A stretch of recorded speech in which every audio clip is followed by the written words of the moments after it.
conseguir ter um áudio legal, sabe? Pra mim é importante o áudio. Aqui no Insta eu tô conferindo o áudio, meu microfone pro celular não tá tão bom, tá melhor sem microfone, mas eu vou arrumar um outro microfone melhor pra fazer as lives aí. Como tá silêncio aqui, sempre de manhã não tem muito barulho, acho que não tem muito problema por enquanto, tá? Mas vai melhorar. Vamos lá. Instalado pro YouTube.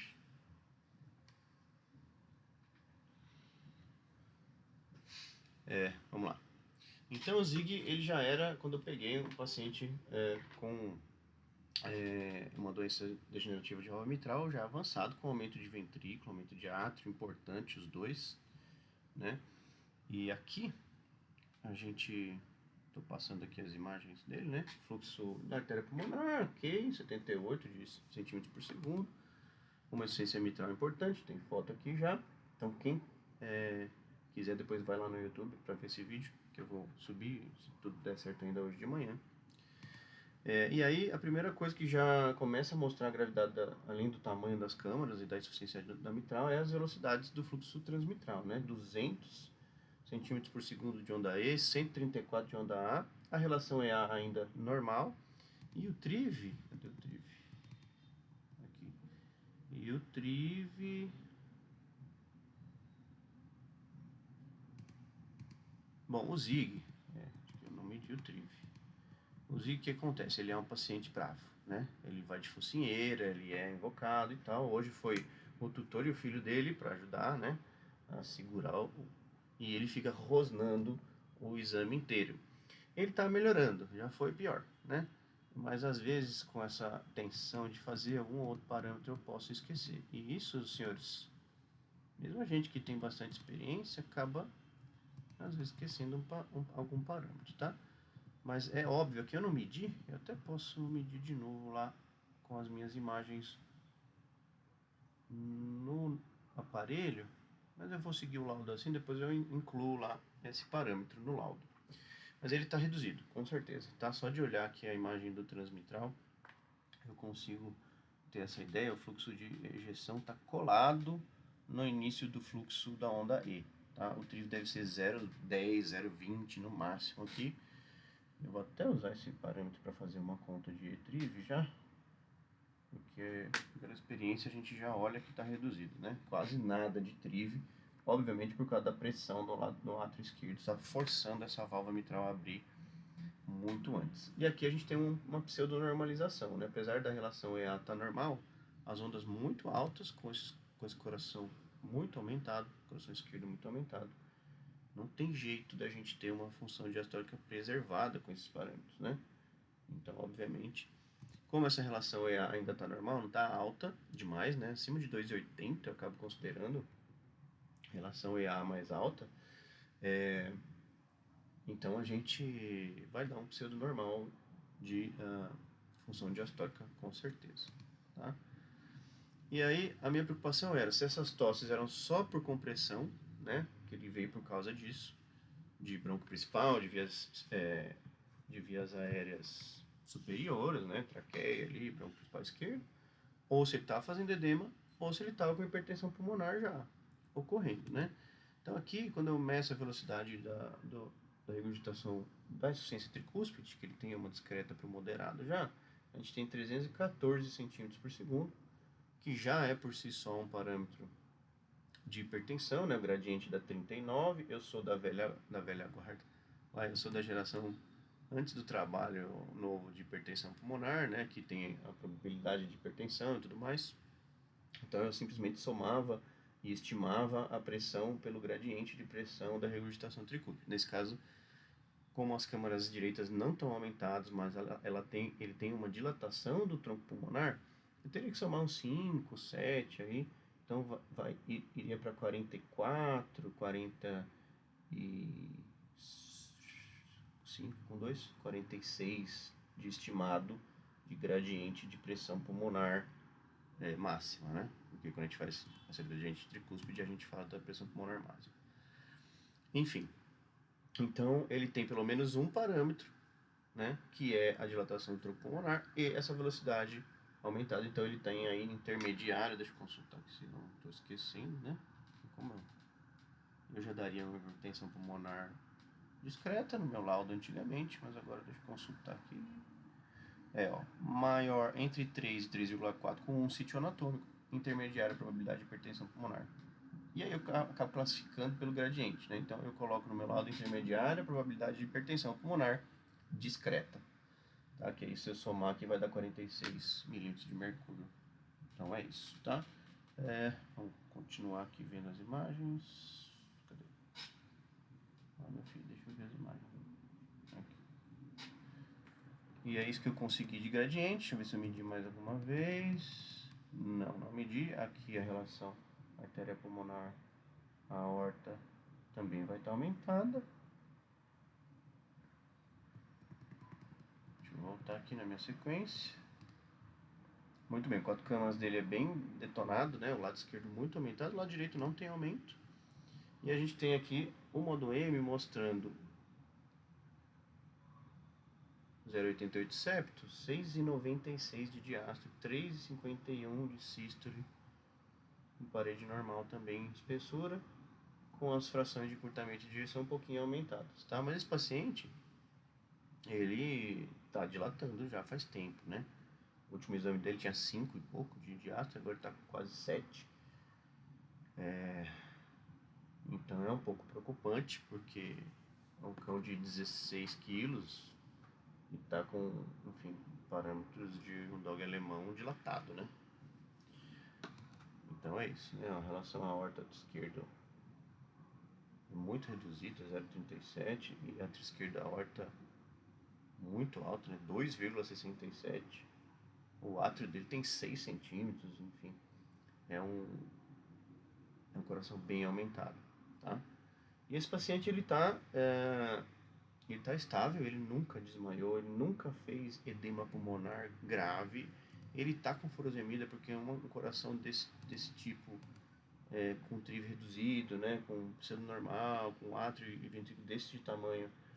Eu fico realmente muito preocupado, não tá com um diurético, então ajustei um pouquinho a dose para cima.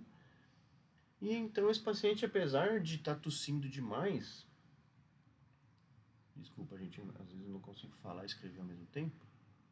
Deixa eu só anotar aqui. Quando eu estiver digitando, eu já restabeleço aqui a sequência. Ó, ele tem um parâmetro de congestão, pelo menos, né? Que prova que é um pseudo normal ali, bem evidente, né? A função diastólica. E ainda já tem um parâmetro de congestão, que é a relação Elin aumentada, né? Acima de 12 e pouco, está com 13,39. Então, é um paciente que tem todos os parâmetros que a gente precisa, 15 por 23, que a gente precisa já ter um cuidado, obviamente tá hipervolêmico, né? 15 por 23. Então, a gente já tem que entrar com diurético de alça na menor dose possível aqui, né? Então, foi isso que eu fiz, né? Olhei esse coração, tentei avaliar a pressão pulmonar, achei que não tinha uma pressão pulmonar muito acentuada para a gente ter que entrar com sildenafil, e as tosses dele realmente são provavelmente por compressão, né? Eu pedi um raio-x, pedi exame de sangue, como a gente mudou a terapia diurética, eu pedi exame de sangue também para acompanhar função renal, e pedi para o tutor ficar atento. E essa tosse se incomodar muito, eu passei também um Vibral, um xaropinho humano que eu gosto, ele às vezes funciona para dar uma ajuda nessa tosse, nesse estímulo de tosse. Às vezes não ajuda nada. Nesse caso eu acho que pode ajudar só um pouco, se ajudar. E deixei uma receitinha de codeína para ele. Eu não gosto muito de usar codeína nos meus pacientes, porque ela mascara às vezes um edema, né? Então eu preciso estar atento. Preciso que o tutor fique atento à possibilidade de descompensação por edema pulmonar e me avise rapidamente para tomar as decisões mais rapidamente, se o quadro descompensar. Então eu deixo para o último caso mesmo. E se eu confio insuficiente, se eu confio no tutor para suficiente para ter essa atenção insuficiente. para ter essa atenção. Eu não dou codeína assim a qualquer custo, não. Eu tenho, acho que, sei lá, acho que tem talvez um paciente que eu tô com codeína prescrito entre todos os que eu atendo. Esse é o segundo, se ele começar a tomar. Então, como assim? Eu deixei uma receita com ele, pronto. E falei, olha, se tudo continuar assim, mas incomodar demais a tosse, vamos tentar a codeína. Mas o senhor vai me prometer que vai estar com muita atenção. E expliquei para ele, né? Sempre explico, converso com os tutores. Minha consulta demora mais ou menos 1 hora, principalmente se for a primeira consulta. Porque eu acho que a gente tem que estabelecer uma parceria com o tutor ali e não dá para fazer isso rapidamente. Né? Não dá para você simplesmente 2,26. Eu vou me confundir enquanto eu não acostumo a ficar fazendo laudo e digitando ao mesmo tempo e conversando com vocês. Então vocês me perdoem às vezes algum. Deixa eu só pegar uma medida aqui.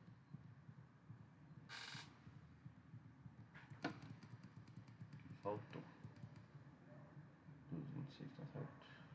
2007, que é o aqui. Certo. Então, eu preciso realmente sentir que não vai ser um problema eu passar a codeína e descobrir que eles estavam dando codeína enquanto o paciente estava com edema, e quando eu fico sabendo o paciente está muito mal, longe de qualquer salvação. Então é muito sério isso para mim. Então eu tenho eu seguro essa codeína aí ao máximo. Muito bem, só terminando aqui de colocar o laudo. O pessoal lá no YouTube vai ver depois o vídeo do laudo aqui. Ele tem hipercinesia, tá? Dos segmentos aí da parede livre do septo ventricular. Não tem espessura aumentada, mas está dilatando. Então, o pimobendan deve estar ajudando bastante essa função sistólica, mas tá tudo aumentado já, né? Então, é um paciente com aumento importante das câmaras esquerdas e tá estável, né? Ele ganhou peso da última vez, então assim, o paciente nessa condição que consegue ganhar um pouquinho de peso é super legal pra gente, né? Porque quando começa a ter uma congestão importante ali, começa a ter perda de absorção de nutrientes, é sempre uma preocupação entrar em caquexia, o paciente com doenças cardíacas avançadas, né? Então a gente está segurando ele estável aí bem e espero que a gente continue assim bastante tempo. Então é isso, aqui eu estou terminando de escrever os valores, né, e tudo mais, e vamos para as interpretações nas observações. O meu lado tem as interpretações no campo das observações. Faltou um gradiente aqui.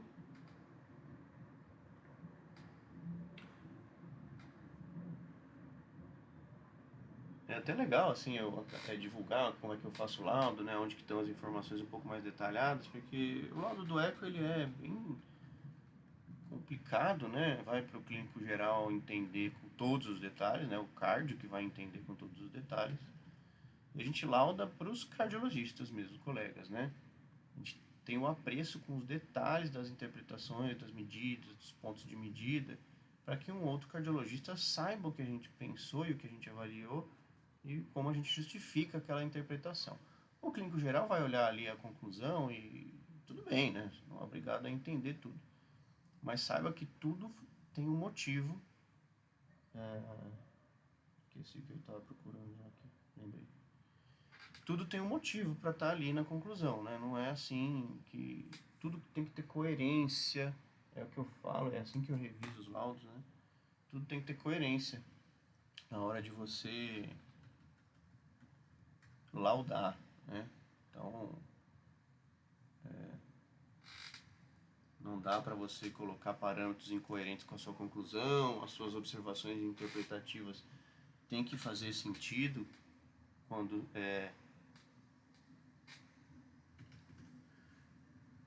você conclui. Então, se você olhar na conclusão e olhar nas observações, tudo tem que estar ali fazendo sentido.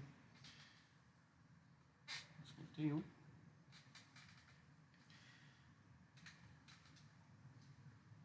Então a gente se apoia em alguns números, obviamente, né?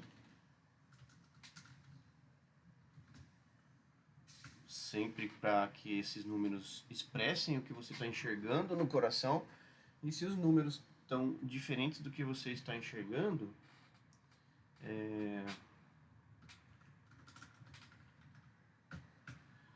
você tem que entender que você está errando em alguma coisa, né? Então eu sempre falo, quando eu estou treinando o pessoal da equipe e tal, que está começando, né? Antes de iniciar, tem várias frasezinhas prontas que eu acabo usando, que uma delas é: assuma que você está errado, tá? Porque é muito mais fácil você estar errando na técnica, o paciente está mexendo demais, enfim, do que você achar que os números que você produziu durante o seu exame estão perfeitos e você vai simplesmente olhar os números, ignorar todo o resto e fazer a interpretação daquilo, né, daquele coração.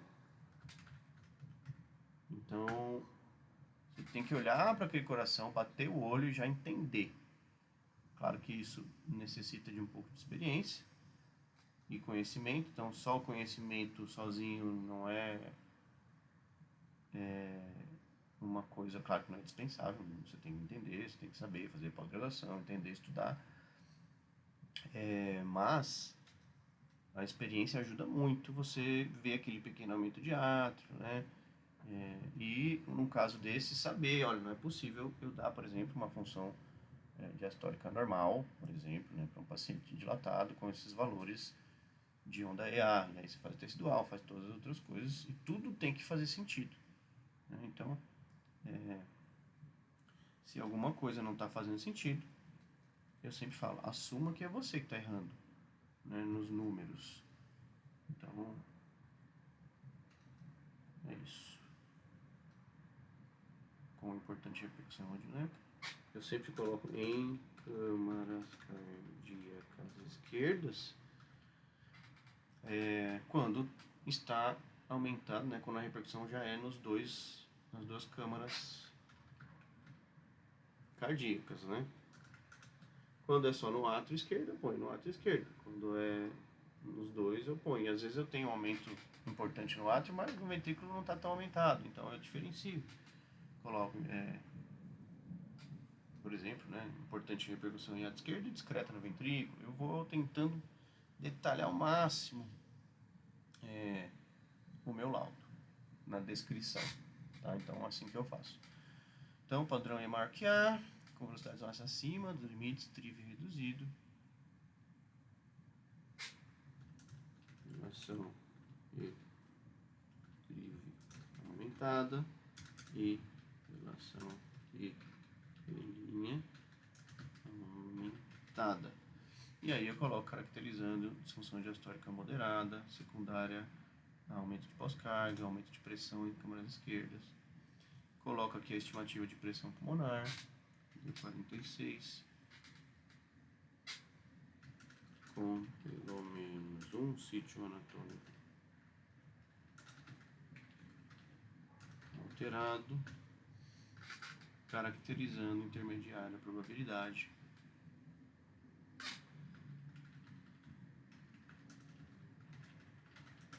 de hipertensão arterial pulmonar. E aí eu coloco grau, tem gente que não põe, não tem problema, você faz seu lado do jeito que você achar melhor, desde que esteja correto. E aqui eu tenho que colocar que ele tem uma disfunção sistólica, pelo menos, porque ele já está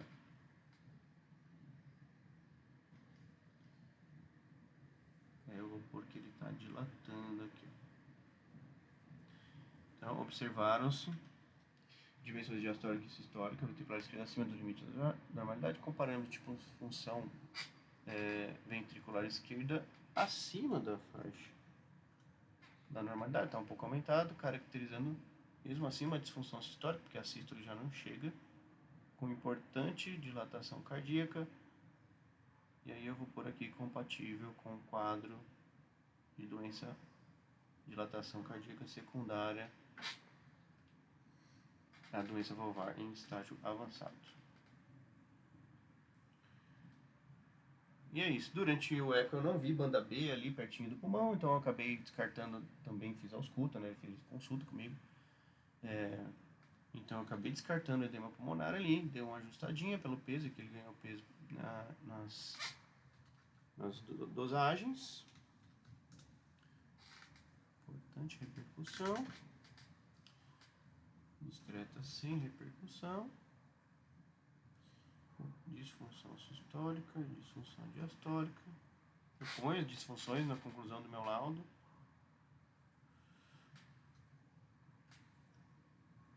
Histólica moderada e intermediária. Probabilidade de hipertensão arterial pulmonar de grau discreto. Então é isso, é o caso mais legal esse, né? De ontem, porque é uma doença valvar já bem avançada, e a gente contou um pouquinho a história do paciente aqui, que já é um paciente meu já há uns 2 anos. Ele está piorando pouquinho em pouquinho. Vamos ver como que eu tenho o feedback dele sobre as tosses, né? E se ele responde um pouco mais aí, espero que ele me surpreenda, né, na resposta terapêutica, usando o antitussígeno ali, o Vibral, que é o que eu acabo usando mais. Pelo menos é a primeira tentativa de controlar uma tosse por compressão. Certo? Bom, eu vou ficar por aqui nessa live, eu acho que foi suficiente aqui, a gente já está com, sei lá quanto tempo de live, deixa eu ver. O vídeo do YouTube já tem 20 minutos, então vale a pena a gente encerrar por aqui. Eu acho que essa é a intenção, trazer um caso legal, trazer um pouquinho dos bastidores que eu trabalho aqui, e aí a gente fica por aqui. Na próxima manhã a gente se encontra novamente. Valeu, Flávio. Flávio entrou aqui. Flavião, tô encerrando aqui, tô contando um pouquinho como é que eu trabalho de manhã. Obrigado por aparecer aqui e dar uma cenada. Valeu, pessoal. Olha o vídeo lá no YouTube depois pra vocês verem as imagens deste eco aí, que é o mais complicadinho de ontem. Um abraço a todos, ótimo dia, bom trabalho. Divirtam-se trabalhando por aí. Abraço.